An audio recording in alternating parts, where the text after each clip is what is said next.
Ouvrir l'espace muséal aux citoyens, détourner l'usage classique des musées en les redynamisant, c'est le nouveau pari des autorités publiques qui offrent pour ce Ramadan 2014 un programme d'activités qui vise à rapprocher le citoyen du musée. Le MAMA, le Bastion 23 ainsi que le Bardo Lounge animent désormais des activités diverses depuis le début du massacre. Le Bardo Lounge est un nouveau concept qui crée un précédent. Il faut faire la distinction entre deux aspects. Il y a les musées et les programmes de musées, donc il y a des activités régaliennes de conservation, de préservation, de présentation, etc. Et il y a les monuments. Et certains musées sont en même temps musées et en même temps monuments, tels que, puisque vous vouliez parler plus particulièrement du musée du Bardo. Le musée du Bardo se distingue donc entre deux volets, donc il a le musée et il est en même temps monument. Donc monument classé au titre de la loi 98-04. Donc c'est un monument classé qui est aussi soumis aux mêmes prédispositions de la présentation, de la conservation et de la valorisation.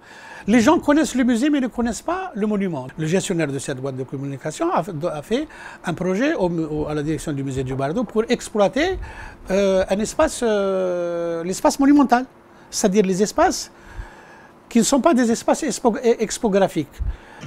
L'exploitation des espaces muséaux est donc une nouveauté à laquelle il faut trouver des normes qui se reposent en premier sur le respect du lieu et de sa mission première.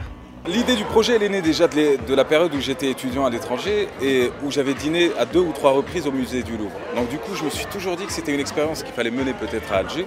La convention stipule que nous avons une location à payer, mais que nous avons un engagement aussi. Ne pas toucher au patrimoine. Pas un clou n'a été par exemple placé sur un seul pont des murs du musée, du patrimoine protégé, même sur les arbres, même sur le jardin. Deuxièmement, il y a un engagement aussi sur les contrats qu'on a signés, qu'on a nous-mêmes proposés au musée, c'est par rapport à la partie jardin. Un jardin qui ne fait pas partie du patrimoine classé, mais qui a été bâti durant les 30-40 dernières années. Et nous avons pris l'engagement que s'il y avait un seul dégât, nous faisions intervenir une agence, une boîte spécialisée pour corriger la chose. Le public, lui, est conquis. Un espace vert, ouvert sur le ciel étoilé d'Alger, une ambiance jeune, le tout dans un cadre chargé d'histoire. Moi, personnellement, je pense que j'habite pas ici, j'habite pas en Algérie. Et ça me pousse à venir voir les expositions qu'il y a dans le musée. Parce que moi, personnellement, je ne serais jamais rentrée de ma propre initiative.